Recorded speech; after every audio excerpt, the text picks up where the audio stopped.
Welcome to Physics 1401 for the fall 2020 semester. I'm Mrs. Hughes and I'm going to be your instructor. This is a fairly small class. There's about 10 people in it. And some of you I already know. Some of you I know I taught when I was still a teacher at Hudson High School. One of you I know I taught back in the spring when you took Physics 1305. Maybe it was the fall, but I know you took Physics 1305. Physics 1401 is college physics. It's college physics. That means you're going to have to work on it using a college amount of time.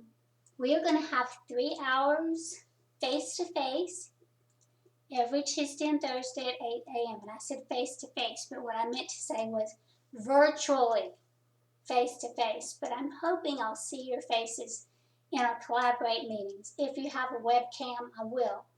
If you don't have a webcam, you're going to need either a web camera, that'd be my first choice, or a smartphone, because on test days, I do need to be able to see you and watch you take your test. So I'll need some type of camera with a microphone. It can be a webcam, it could be a smartphone. If you're watching this video, I know you've at least made an entry into online learning. You have to be able to have a computer and log into Blackboard and find my class. If you have clicked on content, start here. That's where you found the video. It's also where you're going to find all of the things you really need to be successful. You're going to find a syllabus. You're going to find a course calendar. You're going to find some videos over how to online learning works. There's even a little quiz at the end. If you're taking multiple classes, you may have already looked through those videos, but just take the little quiz at the end and I'll give you a homework grade for it. The most important thing that you're going to need for this course is a textbook and access to Mastering Physics. Now, it's possible that you are a very modern learner and that you are comfortable with an e-text. And if that's true, then one option would be to purchase Mastering Physics with the e-text. But let's look at our book. The official book beginning this fall is College Physics by Hugh Young, the 11th edition. And the only reason I had to switch to the 11th edition has to do with the platform that Mastering Physics uses. They've updated some things and they've quit supporting their old program. However, as far as the book goes, it's no different than the College Physics 10th edition. Any changes are small. The 10th edition book, I know Hudson High School provides it for their students, it's going to be perfect. If you're looking to rent a book, which would be my recommendation, you can quite possibly rent this book for considerably cheaper than the 11th edition book. Okay, so why even mention it? Well, if you are using financial aid for books and textbooks, then you're going to have to get your book through the AC bookstore. The AC bookstore is going to have the 11th edition. So, the textbook, 10th edition or 11th edition, or even an e-text. Okay. The other thing you need is Mastering Physics. Mastering Physics is going to be accessed through Blackboard. When you log into my class on Blackboard, if you look at the left-hand panel right under Start Here, Content, you're going to see Mastering Physics. If you click on Mastering Physics, it's going to ask you, do you already have a Pearson account? If you do, that's fine. If you don't, that's fine. You'll create a Pearson account.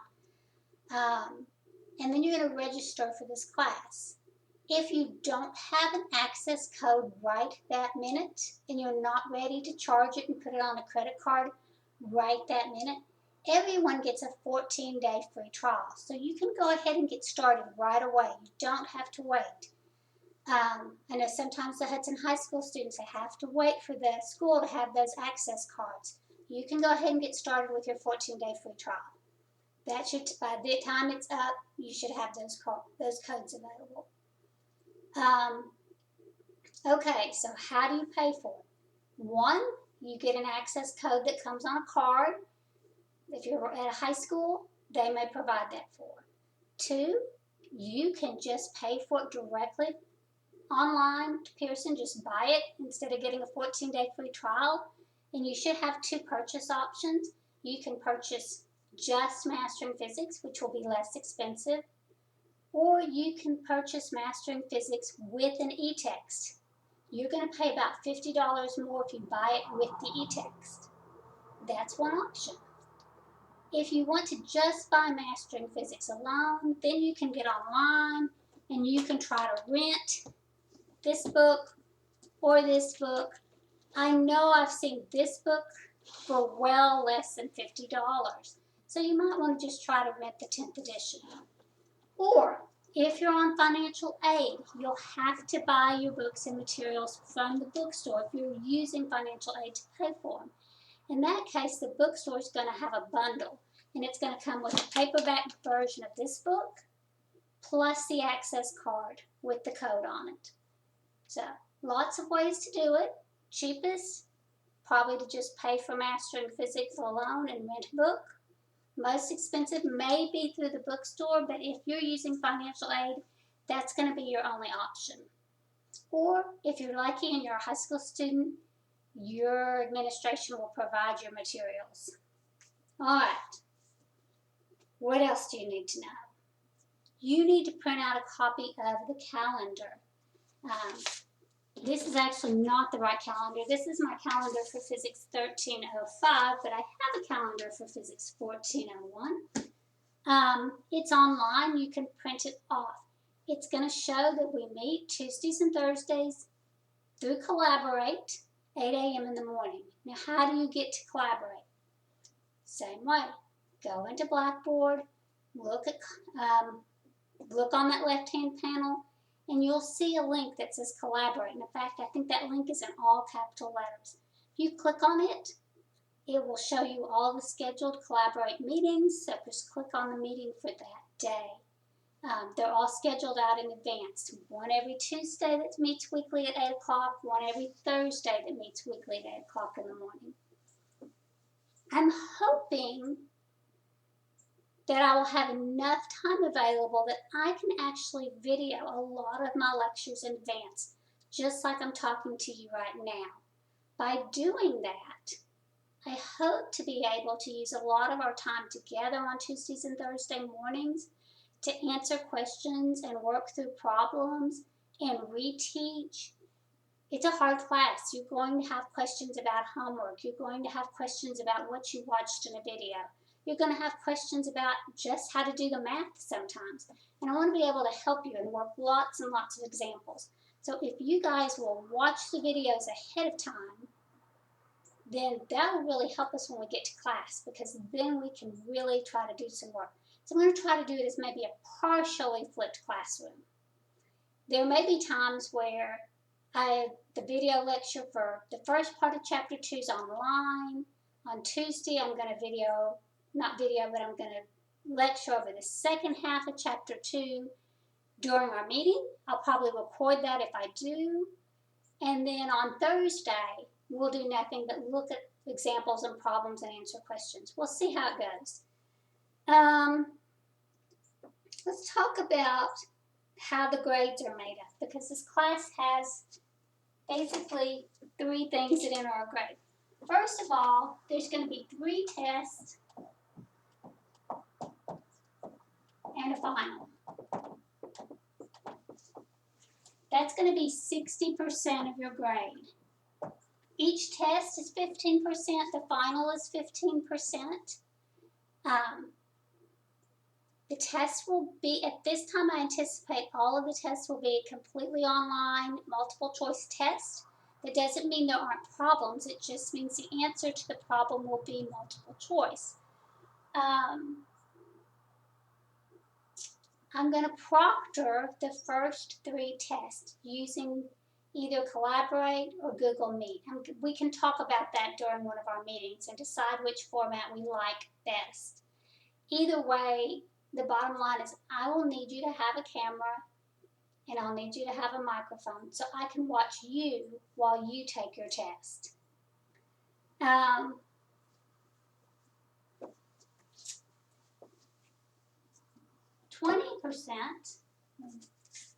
is going to come from the Mastering Physics homework.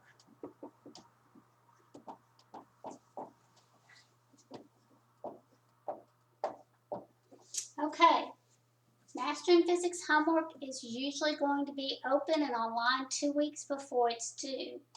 The very first assignment, the intro, may be due a little faster than that. There's no wrong answers on the Intro to Mastering Physics. It's designed to help you learn how to use the program. Believe it's worth 50 points. So work your way through that introduction. It's very important. It'll help you learn how to put things in, how to use the math, how to put things in scientific notation, how to write units, how there's different types of questions. So you really do need to work through that. Okay. When we get into the regular homework, one of the things I want you to know is even if you don't finish it before the due date, it will continue to let you work on those problems. In fact, any problem done after the due date, you'll still get credit for at the beginning. You're going to be penalized 25% per day. So if you're 1 day late, you're going to get 75% credit for that problem. If you're 4 days late, you're not going to get any credit for that problem. So try to get everything done on time, but know that even if you are a day or two late, half credit is way more than no credit. Okay, the labs are the remaining 20%.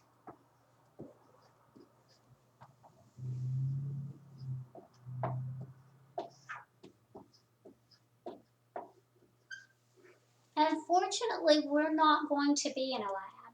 The lab part of this course is what I'm going to call asynchronous. This is a synchronized course for the lecture. We're going to meet Tuesday, Thursdays, but we're not going to meet for 3 hours at the same time to do lab activities.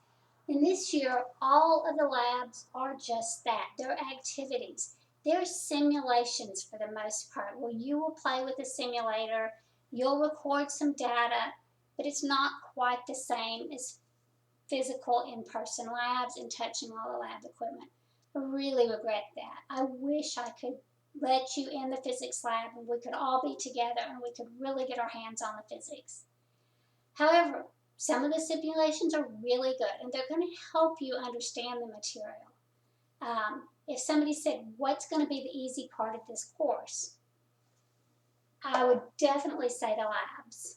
If you work through the simulations, you answer the questions, you do the activities, that should be the easy part. Homework's going to be a little bit of a struggle at times. Tests are going to be a struggle. How much? You guys should probably be spending a total of about 12 hours a week on this class. That's 3 hours for lecture. That's the time you spend with me. 2 to 3 hours working on the lab activities. Some may only take an hour, but some may take closer to 3. And another 6 hours or so a week working on homework and studying. You really have to dig in and learn physics for yourself. It takes some work. I can do it all day long, but watching me work problems is not going to give you the kind of mastering that you spending time working problems. If you've got your homework done and you have time, open that book. All of the answers to the problems in the back of each chapter, and not all of them, but all the odd ones, you can get the answers. Work some of the odd problems. I believe the book will even tell you whether or not a problem's hard or easy. It does. You're going to see a little marking of a 1, 2, or a 3. Probably the most useful thing to do is to do a few of those really easy problems and think, oh, I get this. And then do some of those level 2 problems and see if you get those. Really put some time in. Make your notes just like you're sitting in class. Take those notes. I'll put my notes online for you if you want to print out my notes before you watch a lecture or before you come to class. That certainly wouldn't hurt. Speaking of printing, it'd be pretty helpful to have a printer. 2 reasons. 1, you can print my notes out. 2, all of the lab activities have worksheets. If you have a printer and you can print out those worksheets and fill them in as you work through the simulation, it's going to be the easiest way. If you don't have access to a printer, you can still work through the simulations, but that just means you're going to have your own paper. You're going to have to write step 1, this is what we did. You're going to have to write a lot more. Be sure you number everything like it's numbered on the worksheets online. Be sure if you have data tables, you make data tables. If you have to make a graph, you're going to have to make a graph. It can be done, but it's going to be a lot more work if you don't have access to a printer. I know that Angelina College Library is open. You could probably print at the library. You might want to go up there one day and just print all of your notes that are available online so far. You could print all of the labs that are available online so far. I'm not sure how far that is. Right now I think there's probably 3 labs available. I'm not sure that I've put any of my notes online as of today, but hopefully by Monday or Tuesday I'll have quite a few online. But that would be helpful. Attendance. I take attendance by you showing up Tuesdays and Thursdays, just like if you were face-to-face.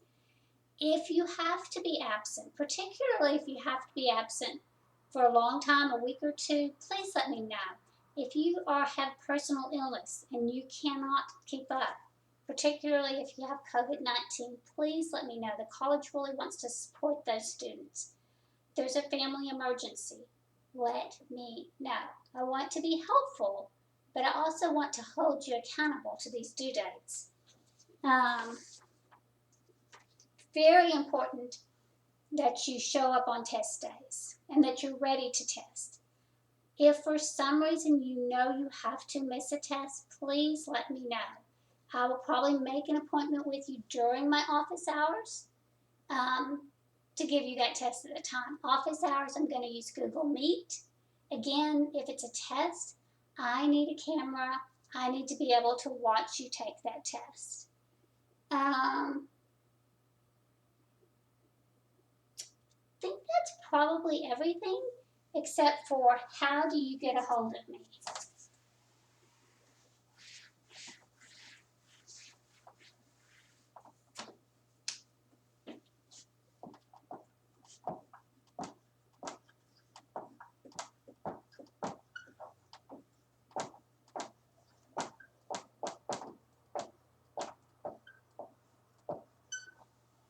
My email is khughes@angelina.edu. That is the very best and really the only way that you can reach me. There is something on Blackboard called Messages. Please do not use it. If you send me a message in Blackboard, I may not be notified for days. I may never realize it's there. If you send me an email, I check email all day long and I'll know you're trying to reach me. Monday through Friday, you'll probably hear back from me on the same day or the next day. If you email me on Saturday, Sunday, you'll probably hear back from me on Monday morning. So, just so you know, if you need me, I'm available, but that's how you're going to reach me. I look forward to seeing all of your faces, I hope. If not the very first day or 2 of class, I know I'll see all your faces on the first test. So, questions, shoot me an email.